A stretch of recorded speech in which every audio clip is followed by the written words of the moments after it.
Hello, Endeavor here. So we're back with another installment of classic movies. This evening, we're looking at the 1962 Sword and Sandals classic, The 300 Spartans. So just put some ones in the chat if I'm coming through loud and clear, just to make sure my audio is fine.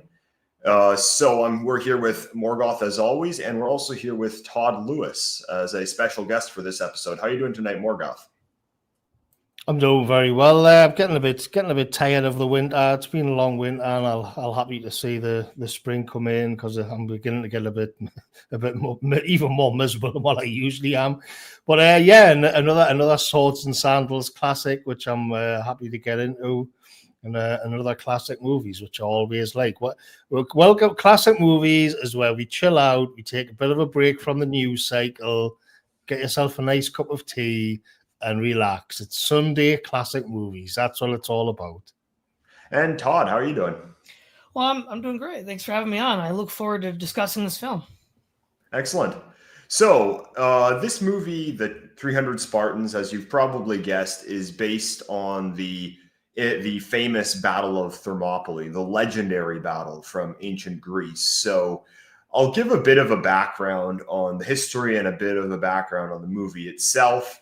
I know that the movie tries to be somewhat loyal to the history, but there are a few things which are maybe might not be 100% accurate, but I think Todd will be able to fill us in on that. Anyway, I'll just give like a breakdown of the film to start, but though I think most of you are probably aware of the story. So the movie takes place during the second Persian invasion of Greece. So this is 10 years after the Battle of Marathon, where the Athenians defeated the Persians' invading army under King Darius. And now 10 years later, Xerxes, Darius's son, is invading Greece again to avenge his father's defeat.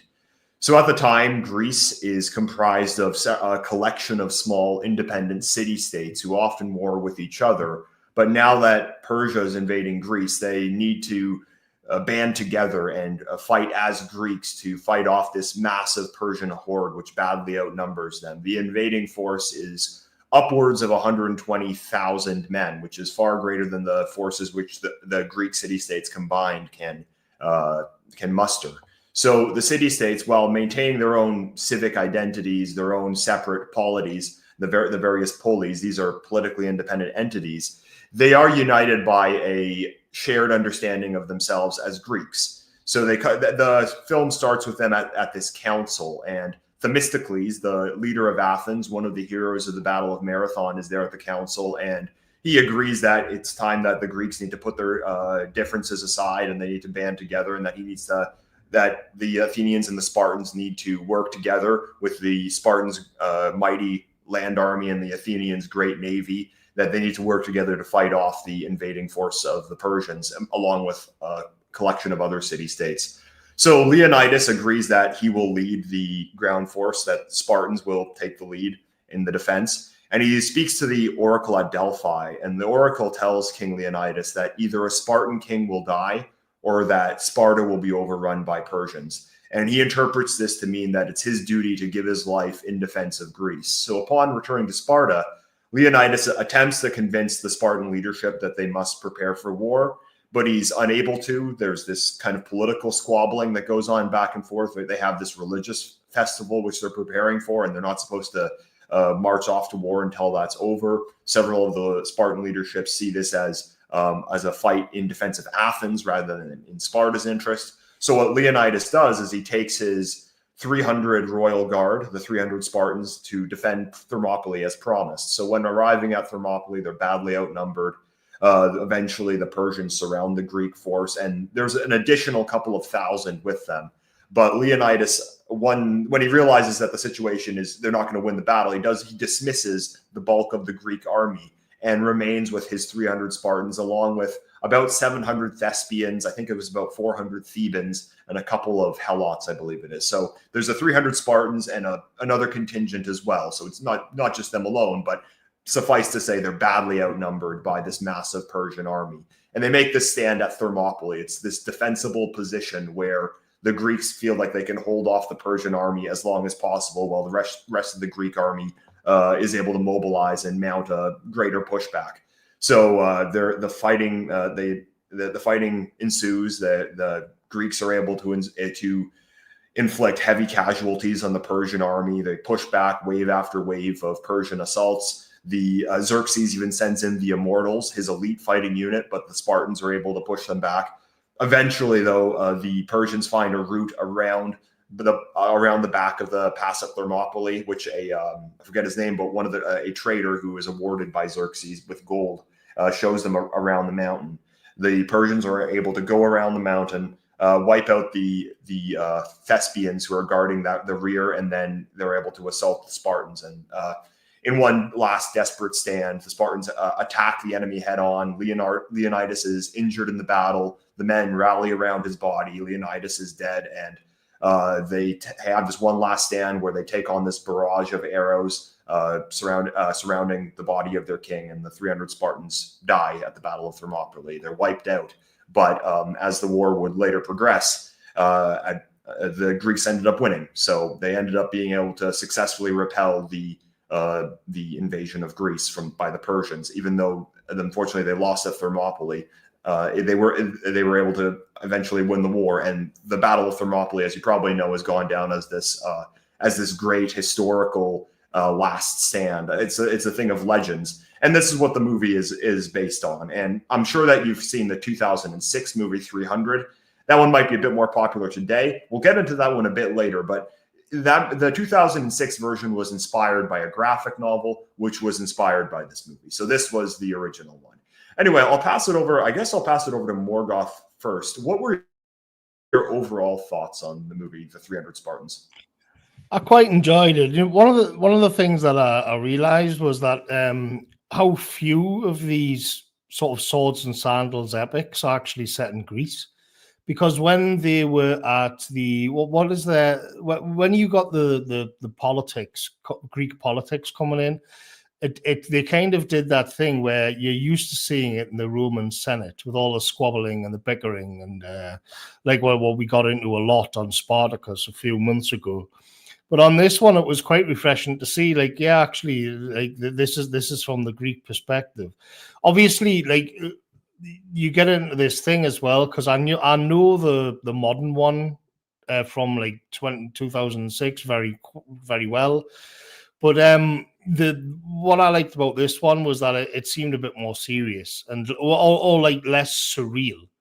But I thought it was a good solid action movie. I think the tactics, there was a lot more in terms of war strategy and tactics in this one than what there was in the 2006 one. I especially liked it when the Spartans lay down and the horses went straight over the top of them, so then they could get back up. And they had that kind of trope where the shields were like these invincible, kind of almost like Captain America's shield, which is even more exaggerated in the newer one. And I thought the ending, where the sort of final massacre, was actually better than the new one as well.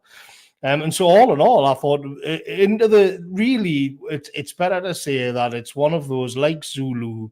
What is it? The Last Days of Peking, The Two Towers, where you have the last stand of a small force against a massive force. And I think it does a great job of doing that basic premise. So, Todd, what were your overall thoughts on the movie?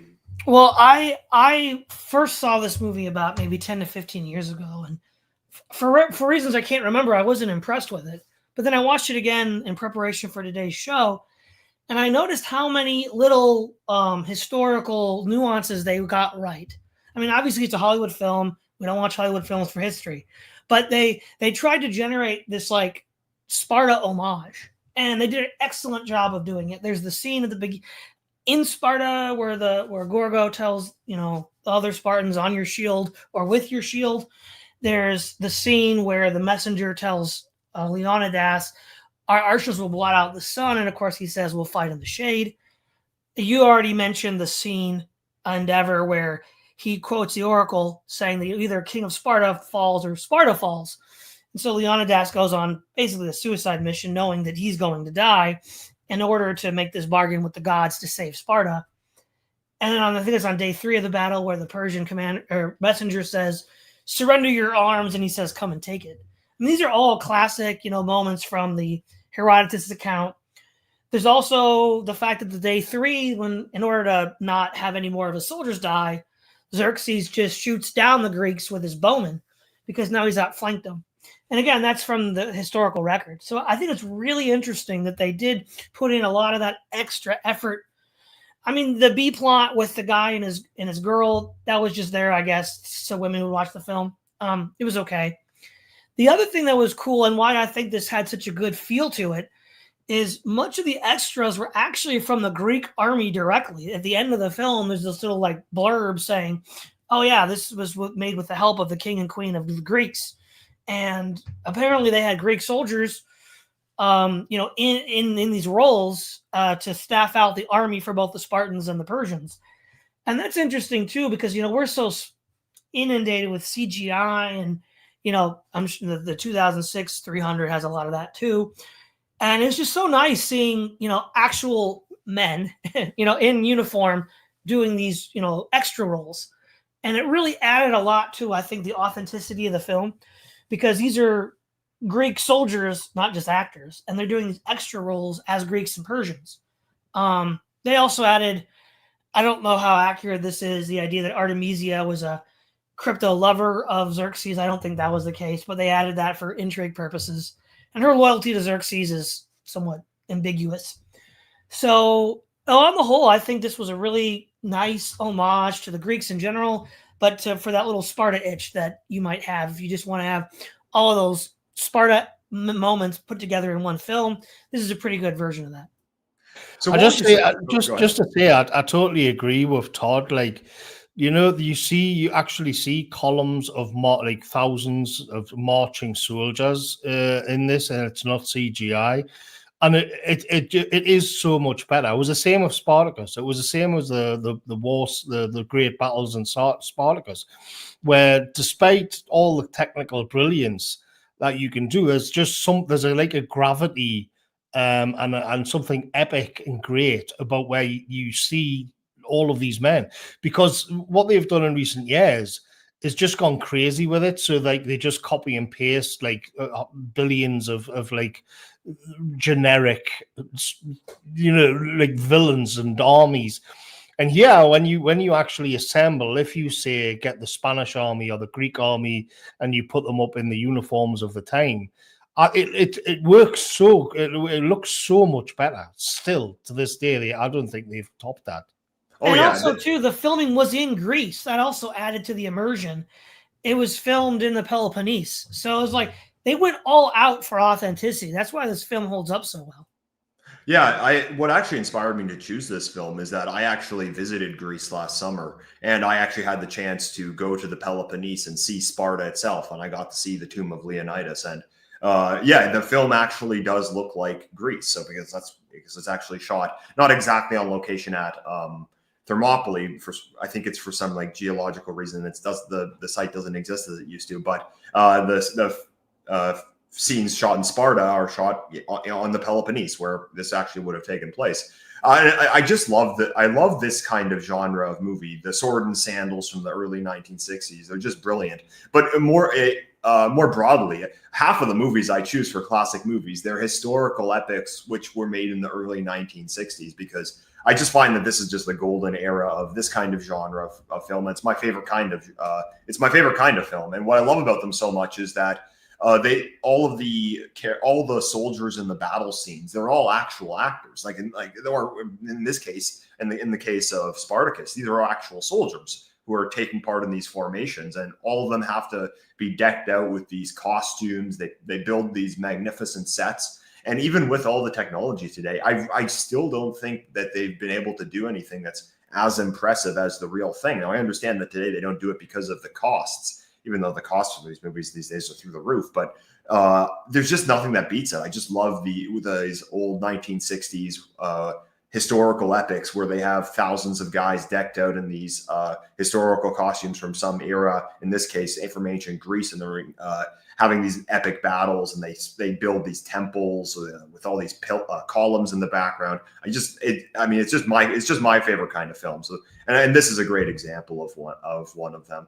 I wanted to say, Todd, how would you say that they showed the history of the movie? Because I know a little about ancient Greek, about ancient Greece. I've watched this series of lectures by Donald Kagan on ancient Greece a few times. I've read a bit about it. I watched a couple of videos about the Greco-Persian Wars in preparation for this stream, but certainly not the foremost expert on it. So, how would you say how accurate would you say the historical events were to the historical records?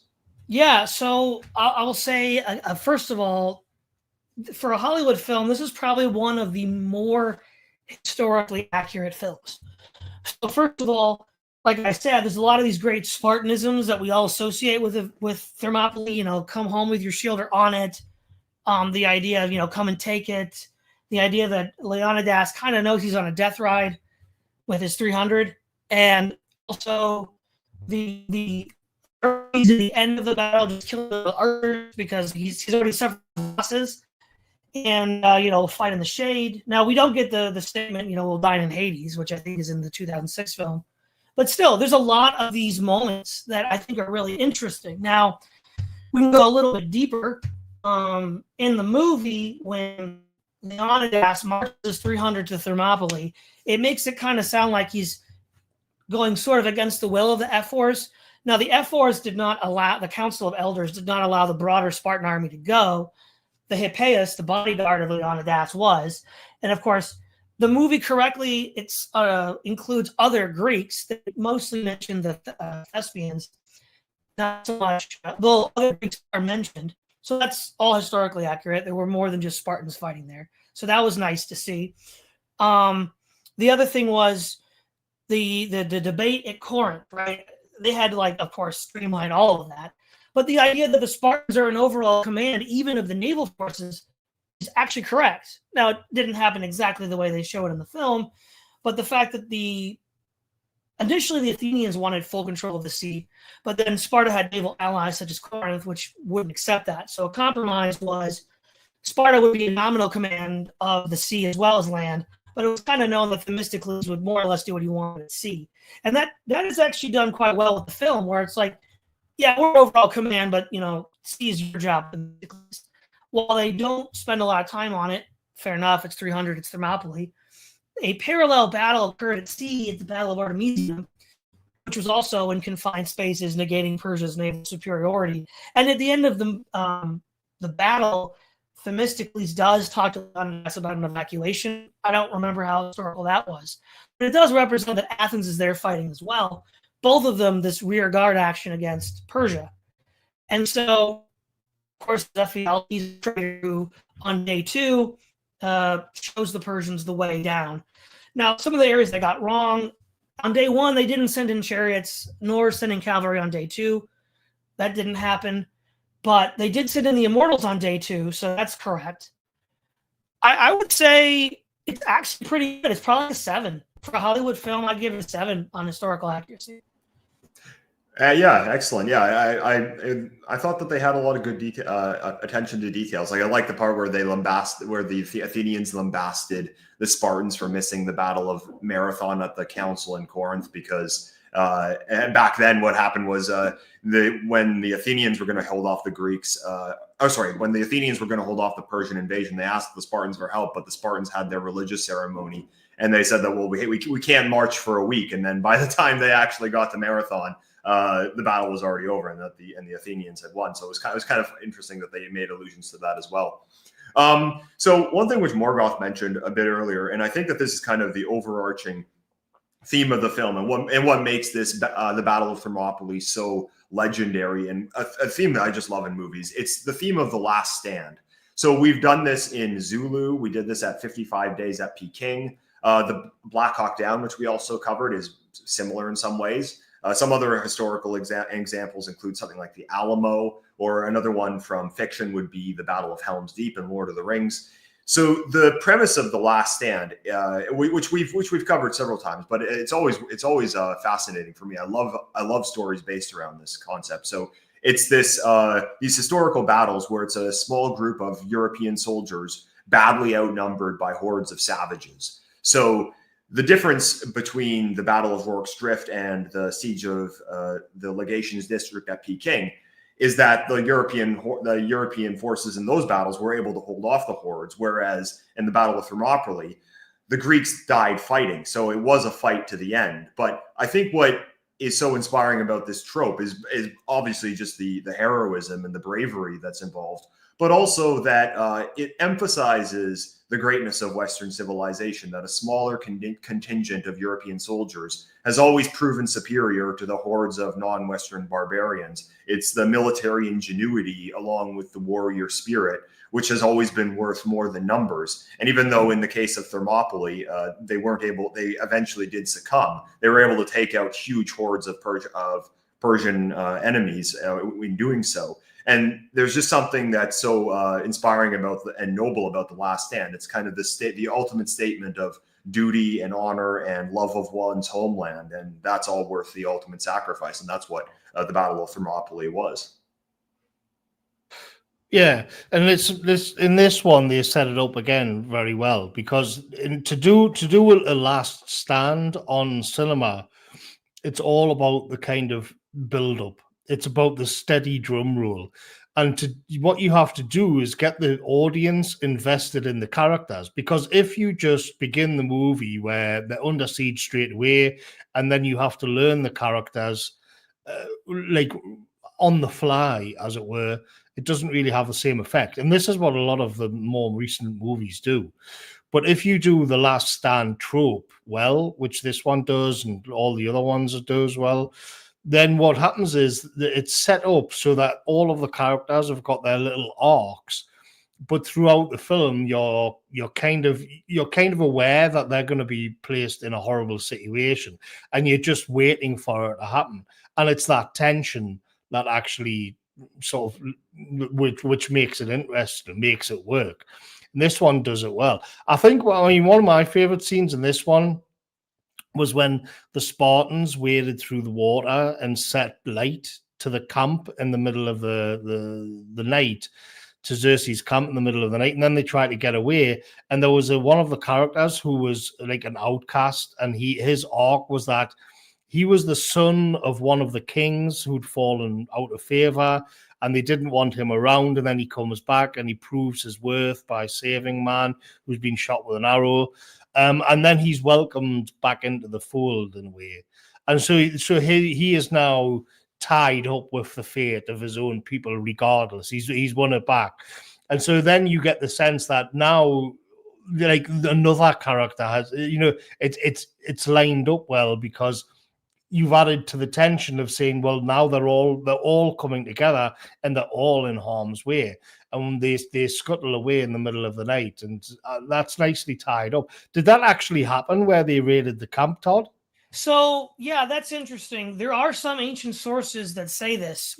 Back in the day, there was a great History Channel documentary on Sparta, 2 hours long. It came out right around the time of the 2006 film, and they mentioned that one of the guys said it didn't happen, it should have happened. That some Greek source does report. I don't remember who they mentioned. That there was this attempted cut off the head of the snake moment where they're like, well, it's already a forlorn hope anyhow. We're all going to die. We might as well try to kill Xerxes in the process. And in the record that was referenced in that History Channel show, the follow-up was never described. So it was a fragmentary source, and apparently, in which case they failed because no one wrote about it. Xerxes still lived. But it's a very important thing to do, isn't it? Just, we're all going to die anyhow. Let's just kill Xerxes while we're in the process of it. So yeah, I mean, also he's a very despotic king in that there's a sense. I mean, at least it's portrayed in the movie. To what degree it's true or not, I'm not entirely sure. But I know that Xerxes was a very despotic king, and that the idea is that they're fighting for Xerxes, and that maybe at least what's portrayed in the movie is that the average Persian soldier has, I guess, he has less to fight for. He's fighting because a king tells him to, whereas the Spartans and the Greeks are fighting for their homeland. I guess the idea would be that, well, if you kill the guy who this army is fighting for, well, then what? Then maybe they'll just retreat, or maybe they'll just there's no point of the military campaign. Was Xerxes' forces all Persian, or were they kind of amassed from all over the Middle East? They would have been different ethnicities, I think. So to your point, Endeavor, yeah, the Persian soldiers, except for the immortals who are well-paid bodyguards, wouldn't have a whole lot to fight for. And in the broader history of the Second Greek War, Themistocles wants the Persians to believe they can escape because their fighting spirit is low, and if you were to cut them off by knocking down the bridge at the Hellespont, which some Greeks proposed, that would stiffen their resolve. So part of overall strategy of the Greeks was that the Persians did have low resolve. And to your question, Morgoth, yes, they were all over the empire: Egyptians, Greek mercenaries, subjects, Persians, Babylonians. These people wouldn't be even speaking the same language. I mean, they wouldn't even know how to talk to each other. So this was just one giant. The longer the war lasted, the less the cohesion of that army was going to be. It just wasn't going to stick together very long. It was meant to be impressive because of its numbers. So yeah, it's the battle between the numbers and then the skilled warriors as well. So obviously the trope of the movie is that the Spartans are badly outnumbered by this massive army with over 120,000 people, whereas they have the 300 Spartans and a handful of others. But even that force alone outnumbered all the soldiers they had in Greece. So one thing I wanted to talk about, which is related to this, is kind of the Spartan warrior spirit. So Sparta is known historically. It has this legendary warrior culture. The Spartan was the ultimate warrior of the ancient world. So a Spartan was raised from childhood for the sole purpose of making him into the most fearsome warrior possible. So I'm sure most of you know that newborns in ancient Sparta were inspected by elders or some higher ranking person to see if they had any physical deformities. If they were found unfit in any way, any kind of physical defects, they'd be abandoned to death because they wouldn't be allowed to grow up. It was kind of this ancient eugenics program, which the Spartans had to raise the most mighty, physically strong warriors as possible. At age 7, a Spartan boy would begin training under the most ruthless of conditions. So they treated these boys, and growing up into men, they treated them horribly just because they wanted to toughen them up as much as possible and to prepare them for the conditions that they'd be fighting in as men. I think the training continued till they were about 20 or so, if they actually survived. And a difference between Sparta and other Greek city-states is that the Greek Spartan is what's called a hoplite. So a hoplite is a Greek soldier with the shield, the armor, the long spear, sword. It's kind of the elite fighting. It's the elite fighting unit. These usually would have been landowners, would have been guys who were wealthy enough to afford such equipment. But in other Greek city-states, usually they'd be a farmer, and then in times of war, they'd collect their weapons, and then they'd become a hoplite. Whereas the Spartans, they trained full time. They were professional soldiers. Todd mentioned this earlier, that there was this famous saying that Spartan mothers would say to their sons before they went off to war, saying, "Come back with your shield or on it." And what that means is that come back victorious or come back dead, having been defeated in battle, meaning that if you throw your shield and run, don't come back at all because you're a coward and you're not worthy of calling yourself a Spartan anymore. So it was this very extremely militaristic state. But one, I guess, misconception that might be that people could fall into is the idea that they were very ambitious in their military campaigns. They were actually quite cautious in engaging in military excursions, which they do allude to during the movie. And the reason is because Sparta. Now, they don't talk about this during the movie, but this is something which we can mention a bit later as well, is that Sparta was a slave society. So they had a huge portion of the population were the Helots. These were slaves who were treated extremely poorly. So many of the Greek city-states, maybe even all of them, had slaves. But I know that in Athens, a slave was more or less like was more or less an employee. So a landowner, he might have 2 slaves, and he'd be working in the fields with his slaves. They're kind of like his employees, whereas the Helots were treated like chattel slaves, and the Spartans they could train full time to be warriors because they had the Helot slave population working the fields. And one of the reasons that they wanted the military might. It was not only for military campaigns, but it was to suppress potential slave rebellions, because that happened all the time.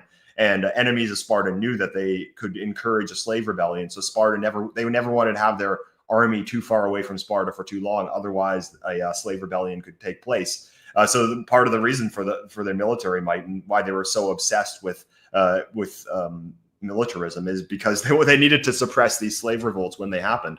So while I think Athens is probably definitely the most influential Greek city-state, and to be honest, I've actually always been an Athens fanboy. There's kind of the rivalry between Athens and Sparta. I've always kind of actually liked Athens a bit more, but that certainly doesn't take anything away from Sparta. It certainly is the mightiest of ancient Greek city-states, and well, that was later proven during the Peloponnesian War. So a couple things too to add to that.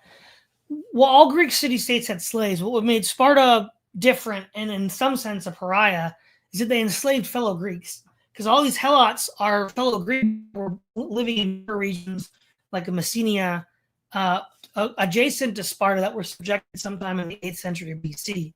And so a lot of these Greeks are like, well, okay, it's one thing to have a slave, but it's another thing to enslave fellow Greeks. And a good way to think about the dynamic about Spartan warriors and then holding down the slaves, sort of like in the first Dune book, when you read that the Sardaukar are worth 10 Lanzarad soldiers, so the emperor can just have this sort of like veto power over a unified Lanzarad. He's afraid if they all were to come together, would he have enough firepower to beat them back? And so he has these elitely trained Sardaukar to tip the scales one way or the other. And that's what Sparta did with their elite warriors. Of course, in a way would be dangerous because the helots might rise up. The other thing too is that one of the reasons why Sparta was conservative and cautious is because, again, they had such a rigorous eugenics program that if too many of their warriors died in battle, that was it. Sparta's done. And so when Sparta becomes hegemon after the Peloponnesian War, we see this. In 480, or 479, rather, at the Battle of Plataea a year later, there's about 10,000 Spartanite warriors total they can mobilize. By 100 years later, when Thebes is knocking on their door under Epaminondas at Mantinea, they only have 3,000. They've lost 7,000 men to be mobilized in little less than a century, over a century. So all this conflict really degraded Sparta's manpower. You're roboting a little, Todd, but yeah, I think we could heard. I think we got most of that, but yeah, it's a bit of kind of cutting in and out a little. So hopefully we can deal with that. So one thing you alluded to, and they alluded to this in the film as well, is the idea that one thing that Leonidas says is that he only wants men who have living sons. So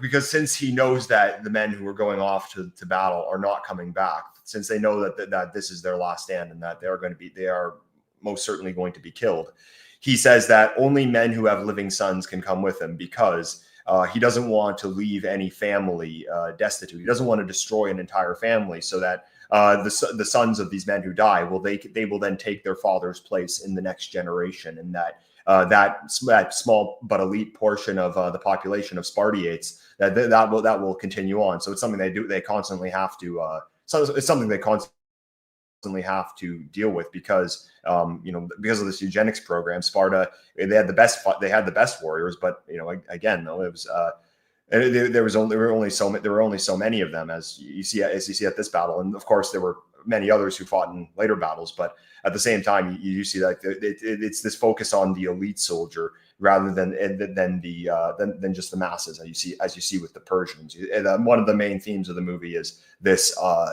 contrast between the elite soldier in small numbers versus the less powerful soldier, the one who's maybe kind of just like cannon fodder, but in huge numbers. And that's what you see play out, and that's what you see play out in pretty much all of these Last Stand movies. You want to chime in, Morgoth? I do think it's interesting that when, as Todd was saying about it was really frowned upon and disliked by the other factions, let's say, within Greece, that Spartan had Greek slaves, because they obviously they warred upon each other and there was rivalry, but you can see that like undergirding it was a common sense of being Greek, but then also the tension between it and the difference between them. And this is, of course, a major part of the film, because there's a sense of like, look, we're all going to have to hang together or we'll hang separately. And Sparta comes. I mean, it's kind of like a sort of redemption arc for Sparta when you bring in the context of like they're not very well liked because they enslave other Greeks, but when the chips are down and it's like literally the hordes of Asia just pouring onto the Greek shoreline, then it's the Spartans are on this redemption arc in a way to kind of, well, we're gonna save Greece in its entirety anyway. But what I think is interesting, and Todd maybe have more to say on it, is that they clearly have a common Greekness, but at the same time, they're not quite, obviously not unified. And they're in this sort of gray zone, which a lot of Europeans have found each other in as well, I think. So I guess I'll chime in because I actually had something to say about that as well. I actually wanted to bring up the same point, is that so Todd mentioned that one of the things which made the Spartans kind of a pariah is that they enslaved other Greeks, whereas in other city-states they would only enslave non-Greeks. I believe it was actually Plato in the Republic where he said that Hellenes should not enslave other Hellenes, and that when Greeks fight wars against each other, they shouldn't take the captive as slaves later on. So even though so in the ancient world, Greece was not united as a political entity. So the Greek Republic, or the Hellenic Republic as it might be called today, that didn't exist. It was a collection of independent city-states, which the two mightiest of which would be obviously Sparta and Athens. However, there were hundreds of them, and there were other very prominent ones like Thebes, Corinth, Megara, and many, many more. So they weren't unified politically, but the Greeks still saw themselves as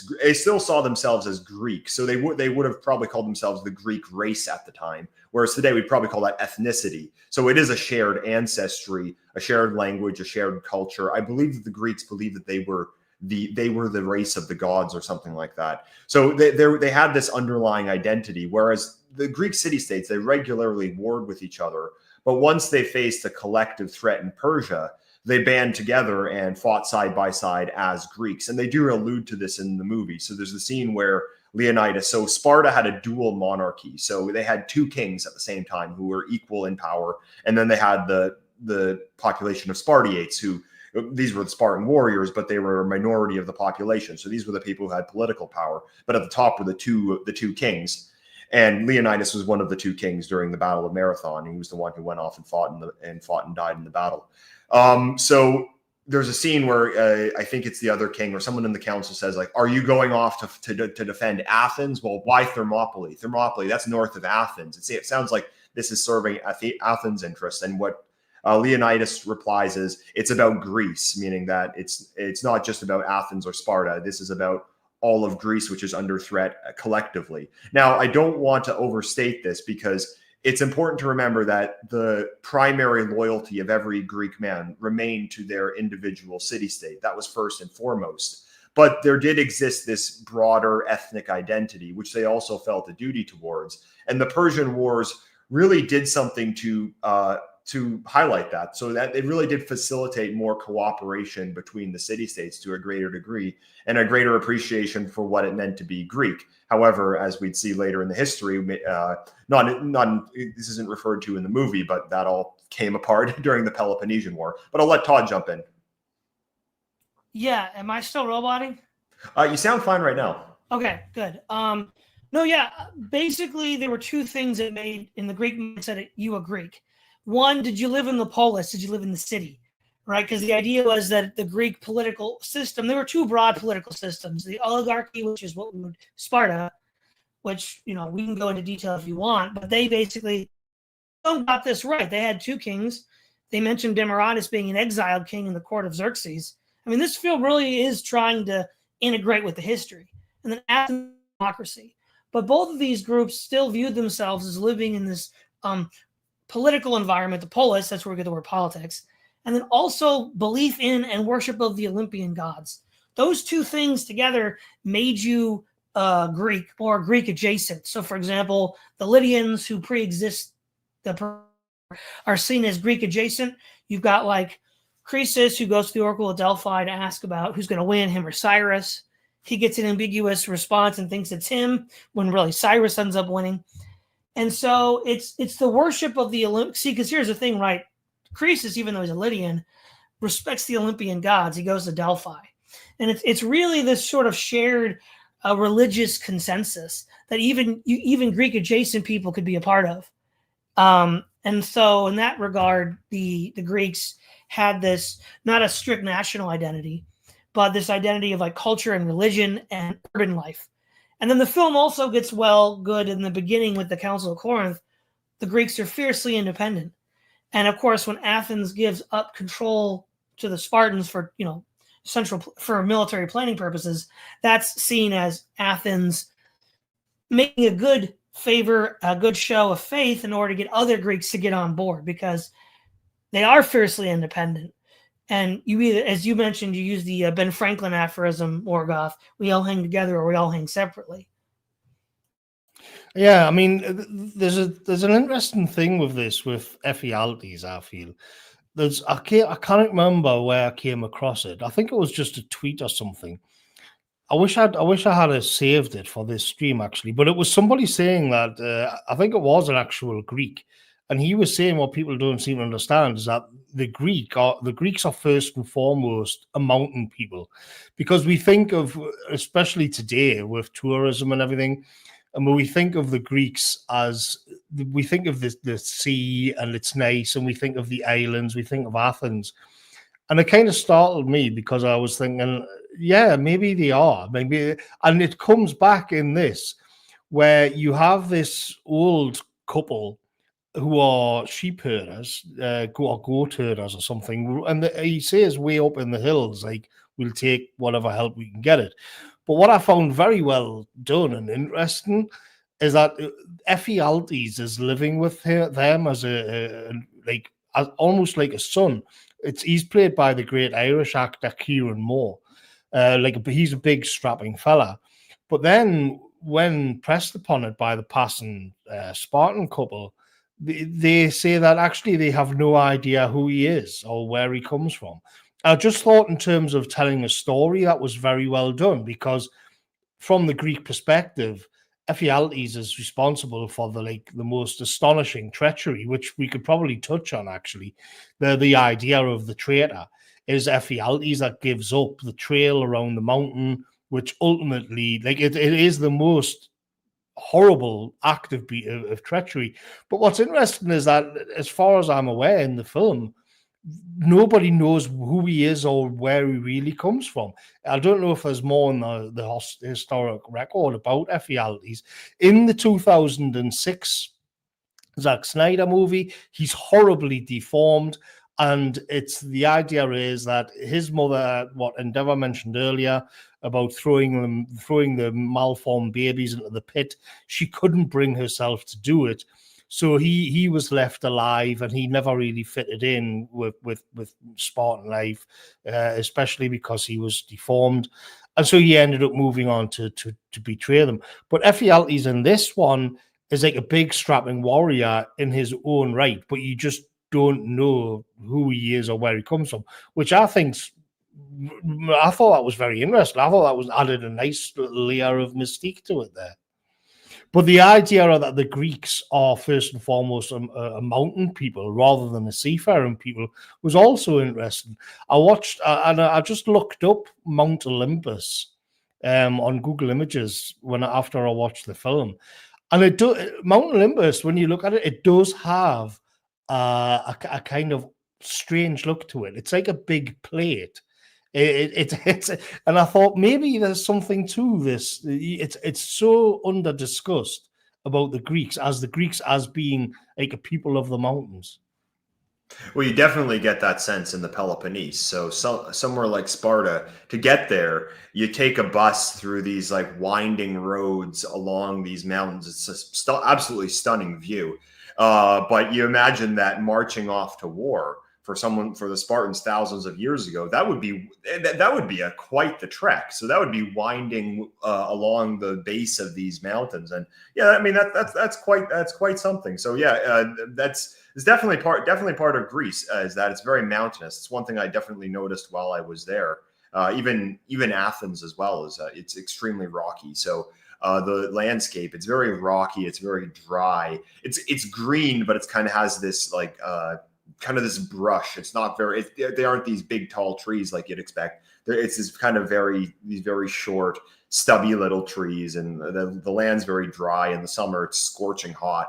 And yeah, you can kind of you always think of Thermopylae as something being this thin mountain pass. So like the small number of Spartans defending that thin, narrow pass along along Thermopylae against this huge Persian army. Which, if the pass is very narrow, they can't march their entire army down and surround the smaller force. So they kind of have to fight them head on. And then in that case, the Spartan phalanx has the massive advantage, because in the ancient world, a phalanx, that being a wall of hoplites, of shielded hoplites, it usually would have several layers deep.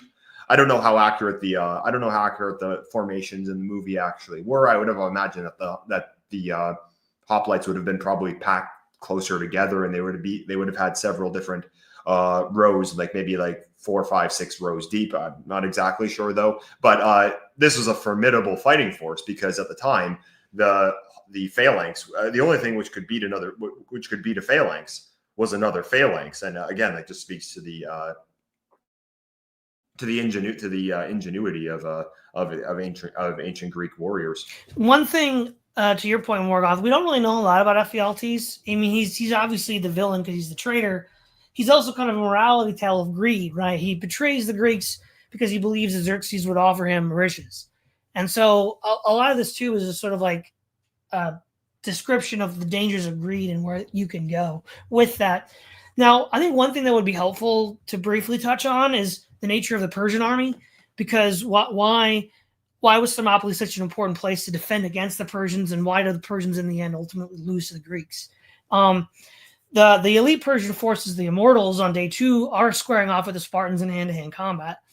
And one of the things that the Persians don't have is heavily armed troopers, because in Asia, where they're fighting, most of their enemies are going to be fighting in loose formation. So they're going to rely more on archery and cavalry for maneuvers, and then their infantry would be a sort of like a fallback. So you might have your archers go forward, start launching volleys at the enemy, and then fall back to a defended position. And they would have cavalry and some chariots to flank and outmaneuver the enemy, but they weren't really armored with heavy armor like a hoplite. They were primarily interested in not getting killed by arrows. So they had wicker shields and wicker and cotton armor, which would prevent arrows, but against the thrust of a hoplite spear wouldn't be very effective. So they're fighting literally in the worst possible terrain for their formations. They're not really meant for close order formation fighting. They're not meant to be fighting in the mountains like this. Their horses are negated, which, I mean, the film is right in the sense that if you did use horses in Thermopylae, it wouldn't go well, even though I don't think they were actually used there. And so the Persians were not fighting to their strengths. They were fighting to the Greek strengths, and that's one of the things that you don't do in a war. Yeah, on the topic of Ephialtes, sorry, at the beginning of the stream I had forgotten his name, but I guess why he's just such a reviled figure is that the story of Thermopylae, it's about bravery and conviction. That it's the admiration for the conviction of the Spartans, and of course their other allies who fought with them.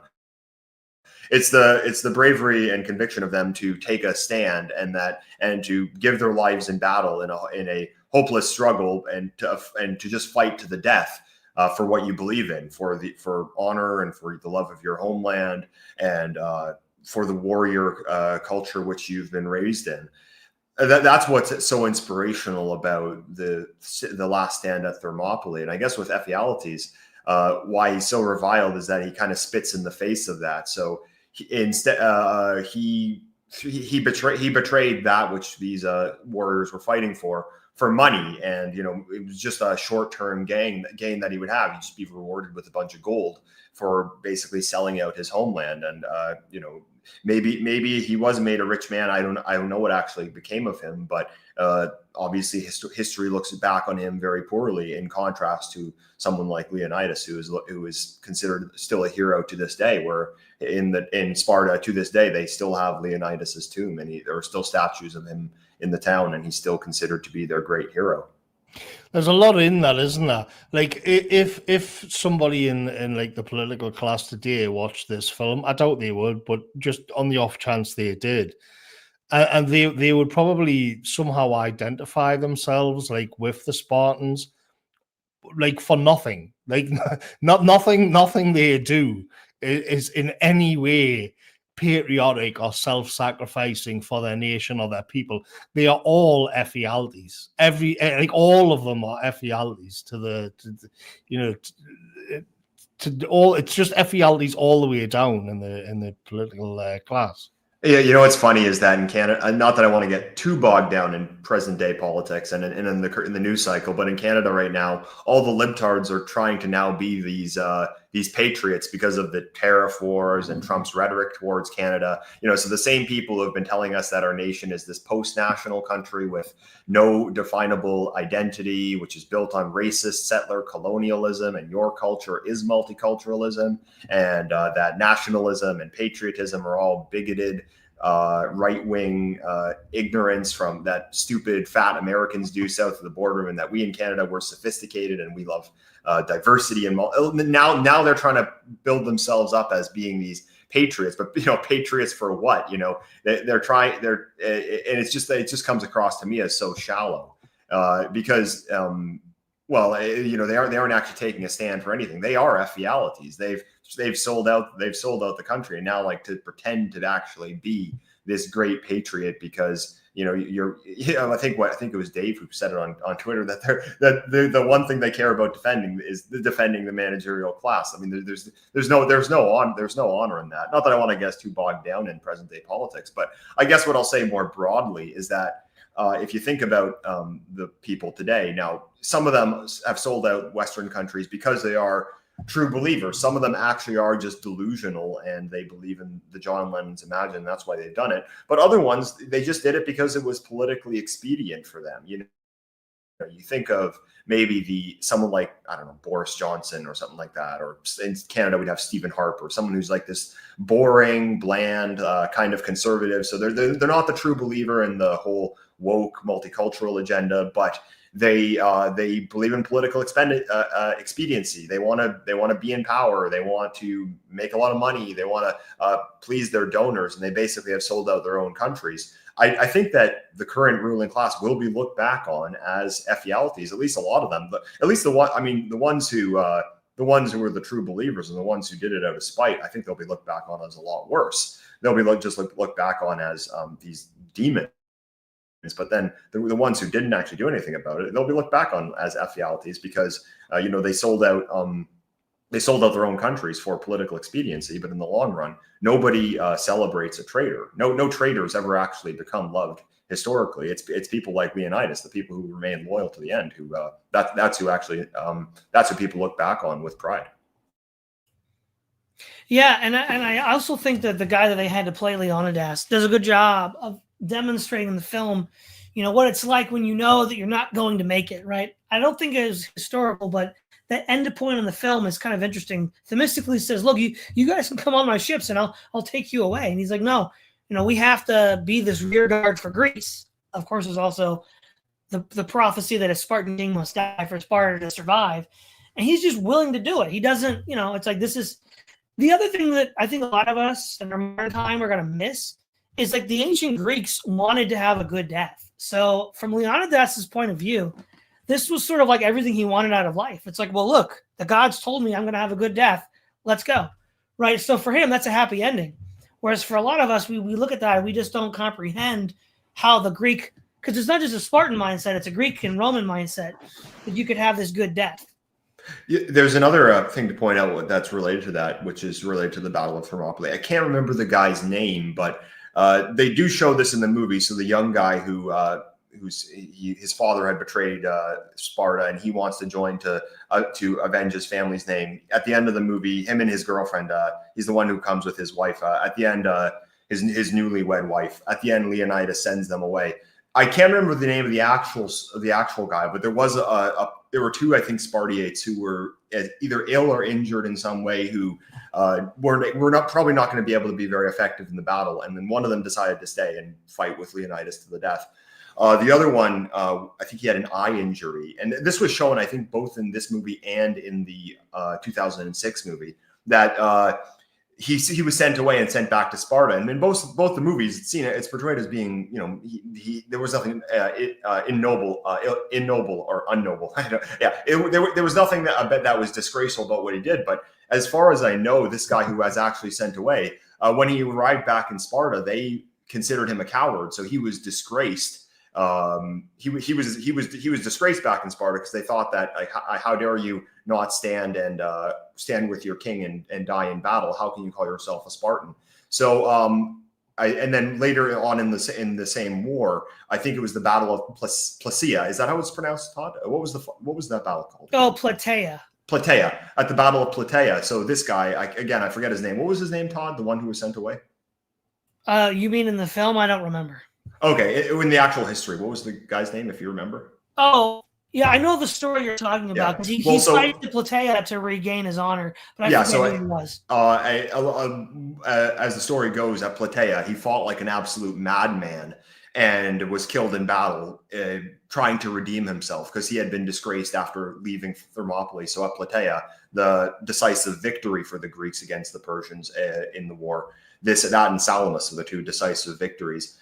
He basically fought to the death and was killed in battle, and he redeemed his name. So he had regained his honor and was, I guess, upon his death, able to call himself a Spartan again. So there's this code of honor, which is just something that's totally absent in the modern world. Like the idea that you would fight to the death because an oracle told you. It kind of does seem like this very superstitious thing, this very irrational thing that I guess after the Enlightenment, we kind of have gotten rid of this kind of mysticism. But there really is something which is admirable about Leonidas being told that either a Spartan king will die or Sparta will be overrun, and he takes that to mean, well, I must fight to the death, and I'm not withdrawing no matter what. I mean, this is how it's interesting, where even in this, they're kind of depicted as religious fundamentalists in a way, but at the same time, it's all about the ogres and all about the messages being sent to them and the mystics and everything.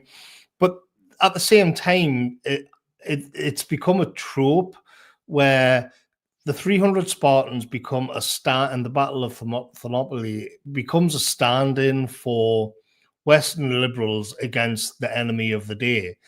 And in, let's say in 1962, do you think that I don't think it holds that well. I don't think it's clear cut, but do you think there's an element that Xerxes and the Persians are like the Soviet Union or communism or something, and that the Greeks are sort of like the plucky West, like NATO soldiers on the Iron Curtain, waiting for the Asiatic horde to come west once again?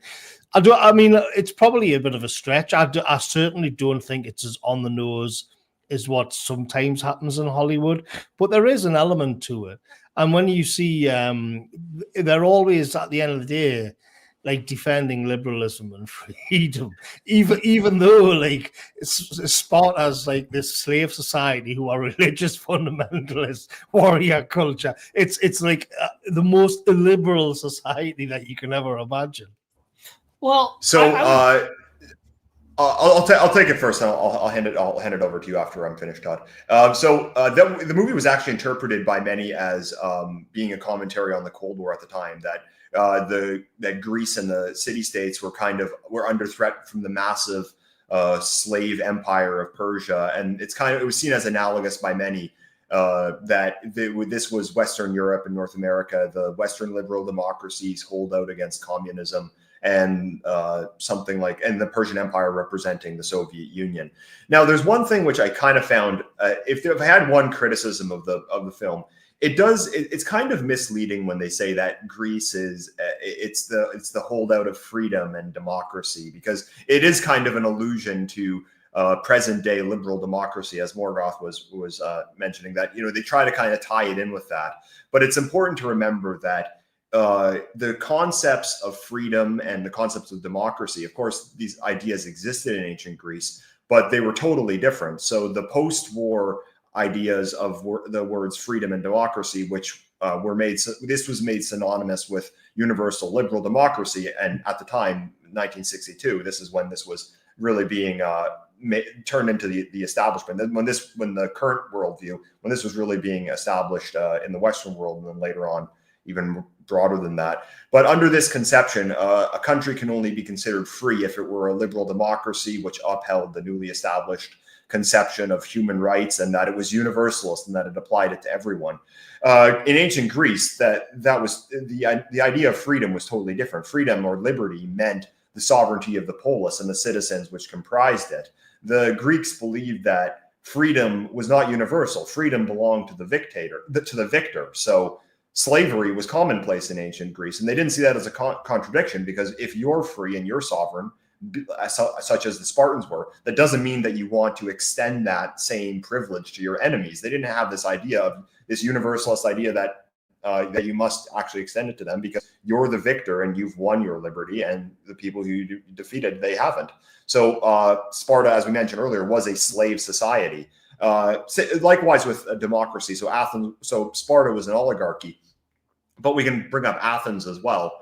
Athens famously was a democracy, but it's important to remember it was not a liberal democracy in the modern sense. So only Athenian men had the right to vote in the assembly. And I do believe all adult Athenian men did have the right to vote. However, there were many non-ethnic Athenians in Athens. So it was only the ethnic Athenians that could vote. There were many non-Athenians who lived in Athens as well, and they were not extended political rights. And again, of course, slavery also existed in Athens. So the idea of freedom and democracy, I think the movie does kind of it portrays it incorrectly in a way that it's kind of trying to allude to present day liberal democracy, but in ancient Greece, it was anything but liberal democracy in the sense of the post-war era. Anyway, Todd, you wanted to jump in? Yeah, so a couple of points. So I looked up the man you were speaking of. His name is Aristodemus. He was the one that redeemed himself at Plataea. To Morgoth's point, I mean, this is just kind of, I think that the Persians, it's a Cold War film, so it is kind of difficult to not see East versus West, Soviet versus American connotations. But I have to admit, in the film, the Persians are actually treated rather like dignified. They're not cartoon characters, which is what a propaganda hit piece would do. Think of like Zack Snyder's Persians. They're just kind of a joke.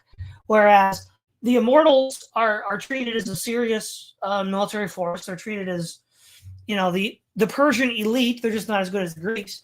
And even Xerxes, who's clearly an unhinged tyrant, comes off with more gravity than he does in the Zack Snyder film. So I think in a sense they're not in steaming the flames of a Cold War narrative as much as we might think.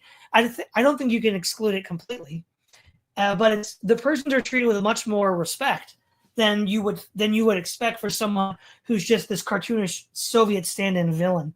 And to your point, Endeavor, but that's just what a lot of these films did. So think of like Spartacus with Kirk Douglas. They're like, oh yeah, 2,000 years after, you know, in the future we're going to abolish slavery, referring to the Civil War and Abraham Lincoln.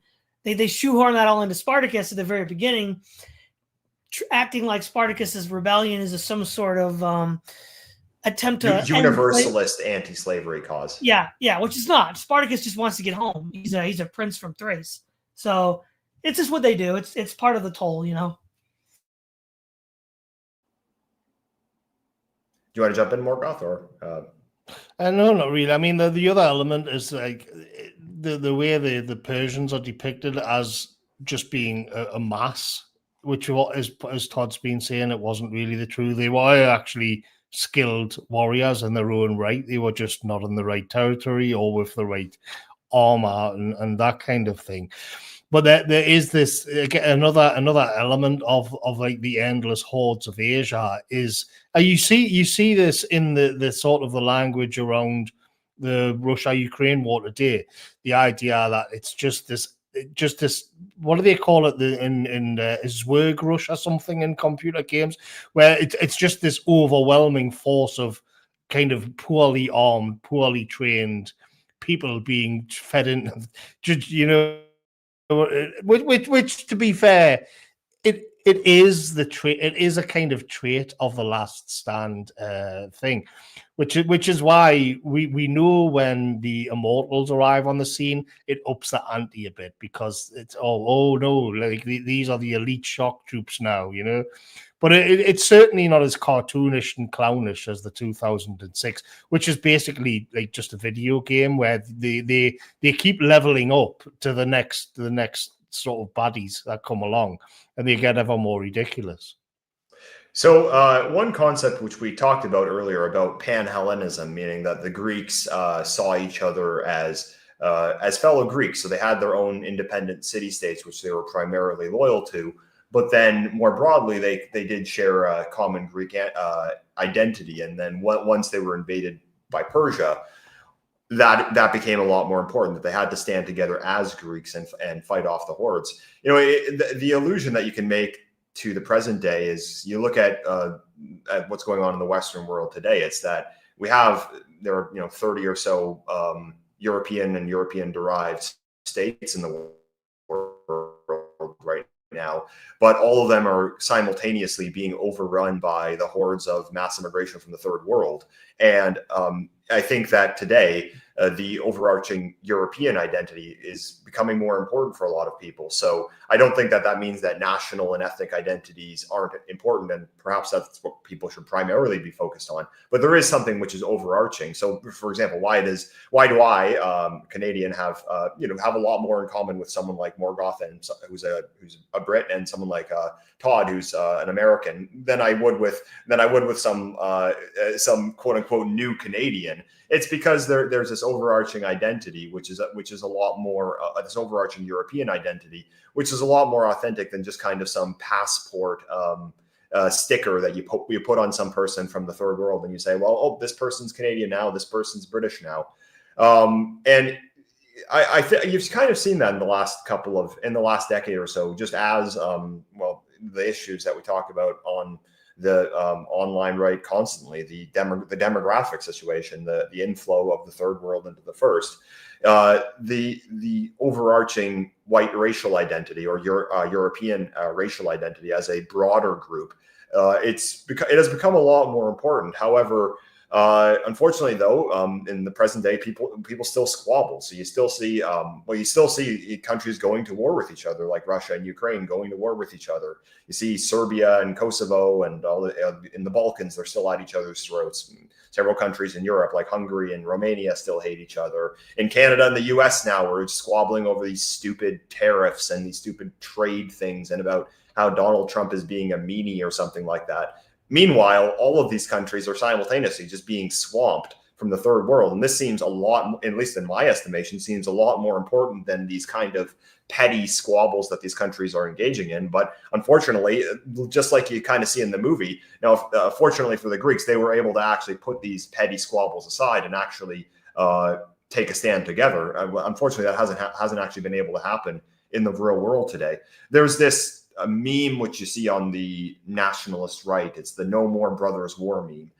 I like the idea. I like the idea that you should see you can see other Europeans of different nations as being part of a broader racial kin. So you of course see your immediate nation as your primary loyalty is towards them, but you do see some solidarity with the broader European family. However, I will also add that. Because you see this in the movie, The 300 Spartans, you see that the Spartans think, well, we're Greeks and we have to defend Greece as a whole because it's being invaded by the Persian hordes. And if we don't stand together, there won't be a Greece. There won't be a Sparta or an Athens or a Thebes or a Corinth or any of those. Now, I will add that the "No More Brothers War" meme is kind of utopian. I think that in the present day, the last thing that Western countries need is these squabbles between each other. The last thing we need is wars between countries like Russia and Ukraine, which I just see it as just this waste of life when the entire white world is just being flooded from the third world. But the No More Brothers Wars memes is kind of utopian in that what you see with the later in the history of ancient Greece is that the Peloponnesian War happened. So after the Persian threat had been dealt with, after they had later the Hellenic League, I believe it was called. So this was this council of the Greek city-states, which would band together if there was an outside threat, and then they'd fight together. Well, once that threat kind of went away, they kind of split off into these two separate bodies. So there was the Peloponnesian League, which the Spartans led, and then there was the Delian League, which the Athenians led. And that eventually ended up turning into the Peloponnesian War, which was basically ancient Greece's version of a world war, a horribly bloody conflict. And unfortunately, it was Greeks killing Greeks in a very brutal war, which lasted decades. So unfortunately, even if this overarching identity exists, well, eventually people always will have different interests at some point in the future. And I guess to quote a ancient Greek philosopher, Plato, the only the dead have seen the end of war. And it would be nice if we were able to just get rid of all this petty squabbling. But as you can see in the history, well, eventually you'll always find something to fight over.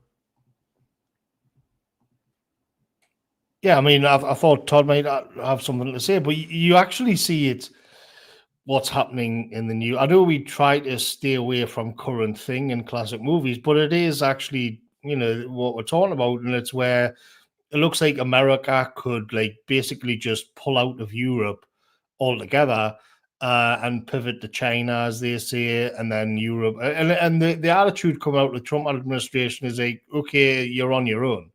Which is fair enough, but you see, if you're going to talk about it in terms of the Greek city-states, you could say that, well, that's what we have had since World War II, is a coherent Western bloc across the world, and it looks like this is now beginning to fracture. It looks like America has decided, well, our geopolitical interests are not actually in Europe at all. And especially not in Ukraine. We just want to wash our hands of all of this and move our own way. So the tragedy of it is it's almost like globo homo was the thing binding us together, and it could have been something so much more wonderful. I think I've always been like a kind of petty sort of nationalist isolationist. Where I just want the Shire, I just want life to be sane and for us to be left alone. I actually think in the long term, that's where we'll end up. But you do have to face these sort of realities of great power struggles, and where Europe's place in is right now is a painful one, a very painful one. I don't know Britain has the option to lump itself in with the Americans or lump itself in with the Europe. I don't know how that's going to turn out. But and it seems to me that we're seeing a kind of fracturing in our version of Greece. Well, to tie this, the Greek struggle for identity in the 5th century, tying it in with our Europe's struggle for identity, or the West's struggle for identity, the Greeks never solved that problem. The political problem of identity, right up until the Roman conquest of Greece in the 2nd century BC, they're still fighting each other. But Rome does find a political solution. They do find a way to incorporate these people into a single political identity. And of course, Roman Empire then falls in the West in the 5th century AD, so it's not a permanent solution. And the United States, when it was founded, was initially founded on principles self-consciously more Greek. And it seems like that, like you said, Morgoth, during the Cold War, there was more of a sense of this. It's like a history's rhyming in the sense that the American effort to have this unified Western consciousness, like the Romans tried, is now breaking apart. I guess on the other hand, though, the shared struggle for European identity in the face of immigration might serve, like it did in the 5th century against Persia, to galvanize or to stimulate such a unified identity. I mean, there is a book that I read called The Coming Caesars by, he's called Armory de Reincourt. And he's drawing very heavily on Oswald Spengler, where Greece, ancient Greece, is Europe, and then America is Rome. And he can map on all of these different things across the thing. So we're actually quite far along from that perspective, because it would seem that even our, in Western civilization's version of Rome being America, even that is now sort of beginning to struggle and beginning to waver a little bit. But the post-World War II order would have been the era of sort of Roman hegemony. And Todd's right as well, where the problem of identity, which was never really sort of solved that well in Europe, in the American terms, and I've got it in my replies all day on Twitter, is this where American civic nationalism became the formula of empire. So this is, this is where we get all of this stuff from, because it has to be like that. You have to do that to make the empire cohesive and work. And it's always been an ill fit in Europe. It's all and something that has to be imposed on us.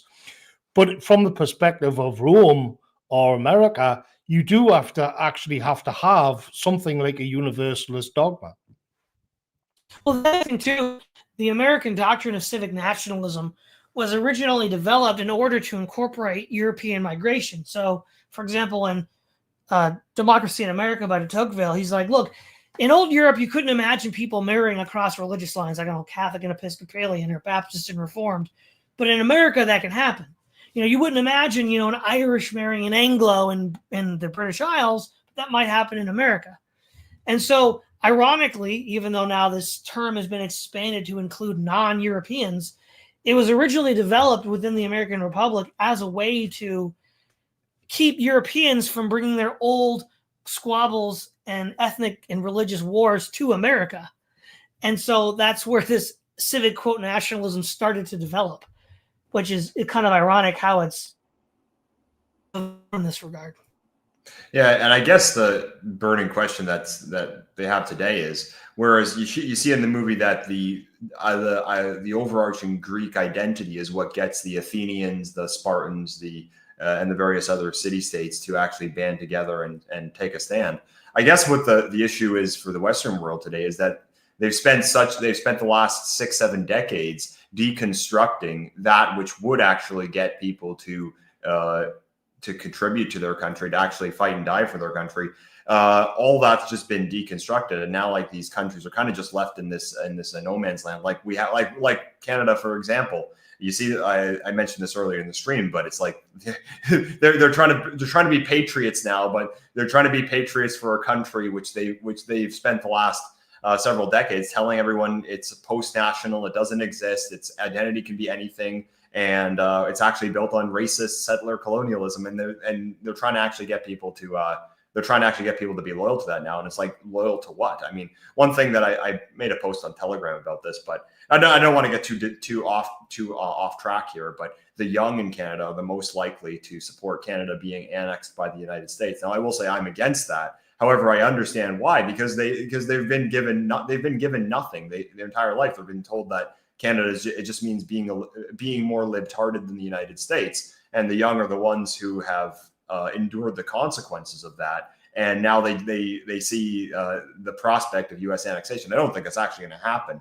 and I don't actually want it to happen. But I can understand why the young kind of see that as that as this salvation from the misery. So not that I will tie it back into the stream, but you can see that these days, like they're having this.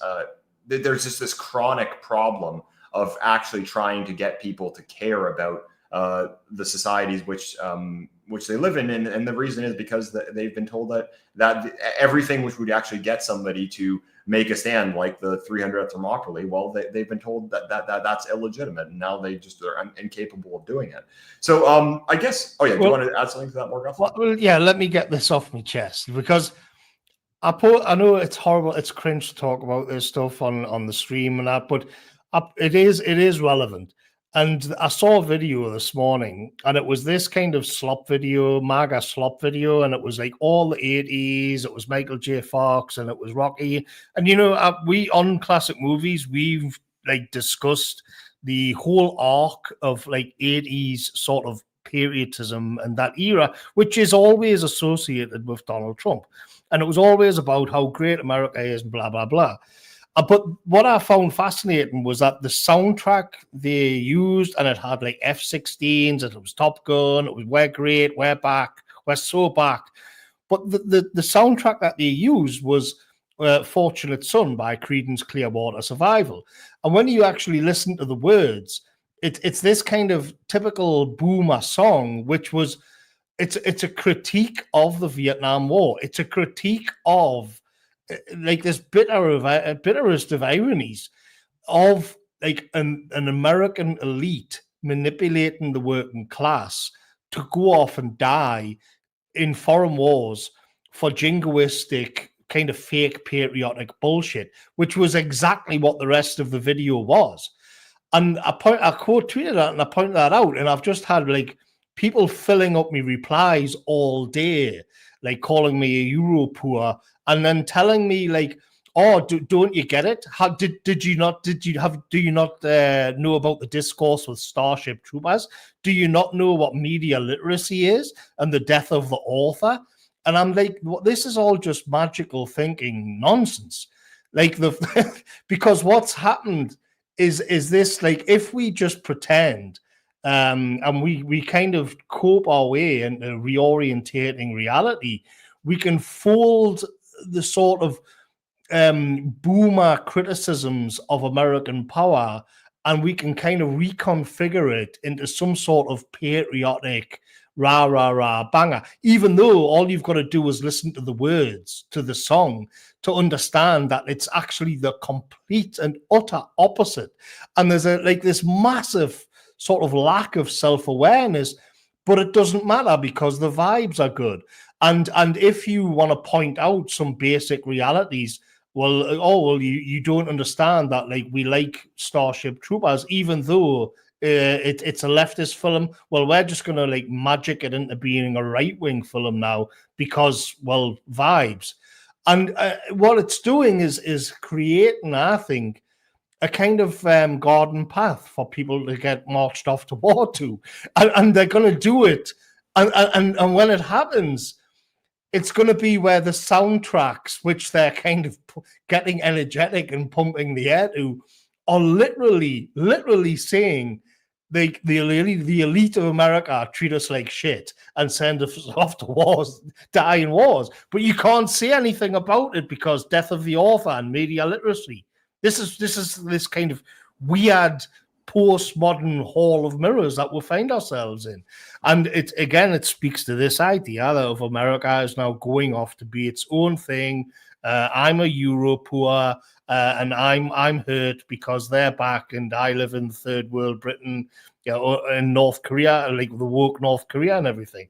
So I just, it's going to be exhausting. It's going to be an exhausting time to watch all of that. I just wanted to get that off my chest.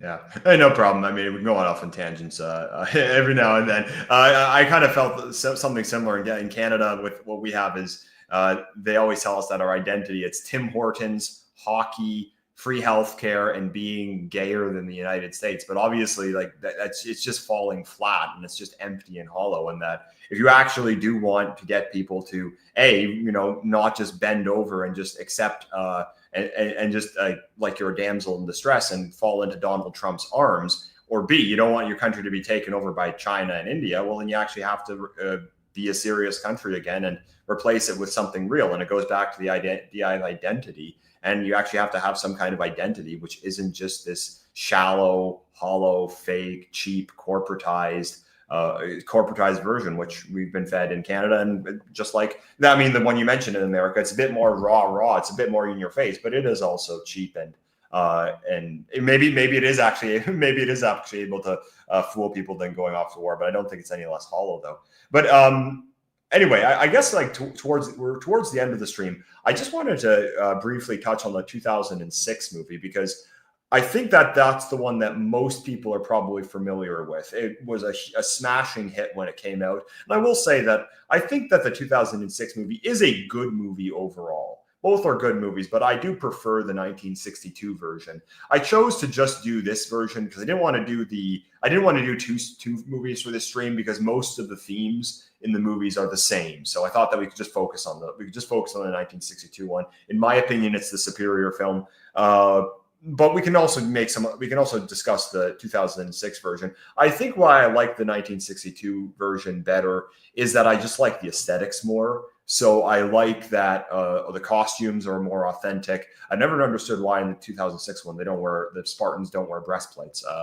And so then the costumes look more authentic. It actually looks like Greece. So I mentioned earlier in the stream that this year I went to Greece and the film looks like the Peloponnese. When they're in Sparta, it actually looks like the Peloponnese. Whereas in the 2006 film, it's really like this drab kind of beige color, and it really lacks. It just really kind of is lacking in color. It's artistic in its own right. So I do think that Zack Snyder is a talented director. The 2006 movie, it's a lot more of an artistic film. So they don't try to be as the history is not too bad in that one, but it's the artistic expression where it really delves off into more of the mythical, more of the fantasy realm, whereas the 2006 one is a bit more grounded in the actual history. I know, of course, it's a Hollywood movie. It's not exactly historically accurate, but it seems a bit more grounded in that. And I just thought that the color scheme, the bright, vibrant colors, I like that a lot more. And as I mentioned at the earlier as well, I just love the 1960s historical epics where everyone's wearing an actual costume. They have all these props. They have all these magnificent sets. They're shot on locations. I prefer that so much more than the CGI. I find it's way more engaging. So I like that part about the 1960s version as well. Both I think are good movies. I think it's kind of just it's just up to personal. It's just personal preference. The 2006 one's just not my cup of tea. I'm more of the 1962 version, but I can understand why some people might have the opposite opinion.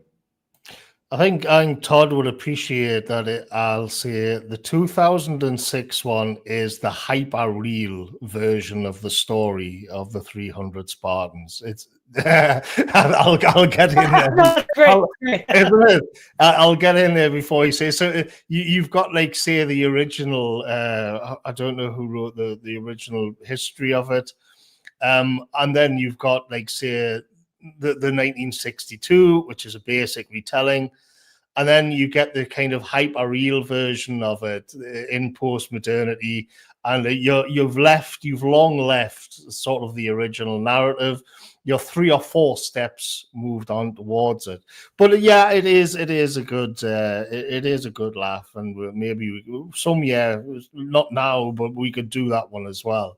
But it is of its time, and in that one, what's strange about the 2006 one is that the backdrop to that, this time around in 2006, in the background you had the war on terror. So a lot of people would say, oh well, it's like this time the Persians are like radical Islam, and once again the hordes are pouring out of the east. These are the new bad guys. I actually think that's overdone. I don't really think that's where Zack Snyder was going, because it was based on the comic book, but still it's interesting just that when you look at it, it's just this massive army of like sort of degenerate, like it's global homo, the army, but they're on the other side, whereas the Westerners are framed as these kind of alpha chads, bodybuilders. It's just an interesting little crinkle. If they'd made that in 2016, it would have been the other way around. You would have had like a few sort of gay Spartans fending off all of the chads coming over from Asia or something. Well, to your point though, there was a 2014 sequel, Morgoth, called The Rise of Sparta, which was still very much in the vein artistically of the first film. So I think they were still getting that energy. I didn't see this Zack Snyder film when it came out. I was in college and it was the war on terror, and I sort of thought it was just a neocon hit piece. So I can't really say much about that. But I will say though that the 300 Spartans, this film, I think I can sum up in 3 words. It was respectful, authentic, and sincere, which is something that we don't see really much anymore. I'd give it a 7 out of 10 for historical accuracy, and I'd probably give it an 8 out of 10 for just like cinematography and the dress. It's not that anybody gives like a knockout performance like, say, a Kirk Douglas or a John Wayne, because the history is the main point, right? So all these other characters have to play a role, i.e. be Xerxes, be Leonidas, be Themistocles. And I think they all do a very good job of that. So I'd give it like an 8 out of 10 for like cinematography and acting and the set. I mean, it's filmed in Greece with Greek soldiers. I mean, from the Greek army at the time. It's extremely immersive. Yeah, I would concur with that. Yeah, I guess one thing I would add about the 2006 version is that even though I like the 1962 version better, maybe the 2006 one is kind of a bit more based, because at the time, a bunch of libtards actually did complain about the version because they called it racist, because the Persians are kind of portrayed as just these third world Asiatic demons, like these just ghouls that are just pouring out of like this wretched, degenerate filth, just flooding into Greece, and the Spartans are these big masculine European men who have to fight off this just the hordes of the third world or whatever it is. And even Xerxes, I mean the 2006 version, he looks like some gay African demon or something like that.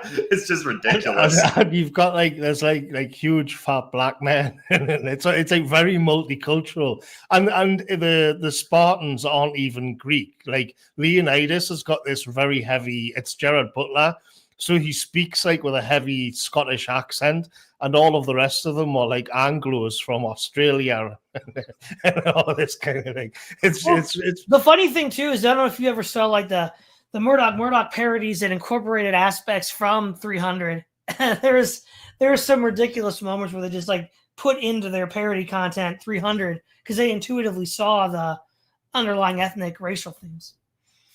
Yeah, that was it's pretty good. We should probably do that sometime, but like we'll do that on my channel at some point, but not for a while because we've just done this one. I think that'll be a good laugh. You could come back for that one, Todd. Yeah, that would be a good laugh. Yeah, sure, we could do that, and we could even probably throw in the second film as well, since I've seen the first one, I haven't seen the second. Yeah, well, Artemisia comes back, and it's that actress. She's quite good looking, but it's like she's her ethnic background, something Green. I forgot her name. She was in James Bond. She comes like Artemisia comes back, and she's so that she's like the main character and the main antagonist and all of that. And it's ridiculous. It's completely ridiculous, but. Why not? Yeah, if we did 300, we'll tie that in as well. I mean, it's like 300 isn't ridiculous, right?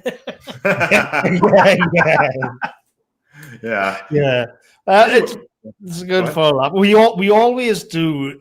We always do like the crazy kind of modern, postmodern stuff on my channel because I just love all that stuff. But all right. So we're headed towards the end of the stream. Do you know what we're going to be doing next month, Morgoth? I haven't a clue. I think I did. I'll plug this because it's to do with classic movies. I did quite a lengthy article on the Terry Gilliam's The Time Bandits on my Substack this week, so you could all go and see that if you want more movie takes from me. And I think I might stick with that because there's somebody been badgering me for years to do The Adventures of Baron von Munchausen, another Terry Gilliam movie. So I might do that one. I'm going to give that a watch and see how we go. But I feel like sort of Morgoth fans might get a bit Gilliamed out if I but I do get it. I do get what he means because there's a lot in that. So maybe that, I don't know. We'll see. Okay. I was supposed to check Entropy, but for some reason I'm not able to pull it up right now. My browser doesn't seem to be loading yet. So just bear with me for a second. I guess just to fill the time. Todd, what would you say is your favorite Sword and Sandals movie? Was this one up there with? It's a good one. I like the Richard Burton Alexander the Great. I don't know if you guys ever saw that one. That was excellent. Love Spartacus. God love Spartacus. I mean, Kirk Douglas is great. The whole "I'm Spartacus" scene where they're all being crucified that's a powerful scene. And then can we include modern ones? Because I know Troy was pretty good. That was like early 2000s. I thought Troy was pretty good. I mean, obviously, there was a little like skepticism thrown in there because it was the time of the New Atheists. That didn't age quite as well, but it was still a good film. Yeah, and go ahead, Morgoth. I would go for Spartacus. Okay. Yeah, I actually did like the 2004 Troy movie, and that's one that we've actually been requested a couple of times. So I think at some point we'll probably do that one at some point. I also like the Elizabeth Taylor and Richard Burton Cleopatra as well, though I'll probably catch some flack for that. But just to sit down and watch that, it goes on forever. And there's a whole story about the making of it, how it was a disaster. Like a movie, like a full-blown documentary was made just about how much of a disaster that was to make. And yeah, that's a good one as well. That's a good one. Yeah, so I think that's another one we'll probably do at some point in the future too. So it doesn't look like we have any Entropy chats. It looks like there's just one here it looks like it's from the Christmas stream. So yeah, it looks like that's all. So anyway, thanks to everyone for joining, and we will see you next month on Morgoth's channel. So great stream tonight. Thanks for joining us, Todd, and thanks to everyone for watching. Catch you later, folks.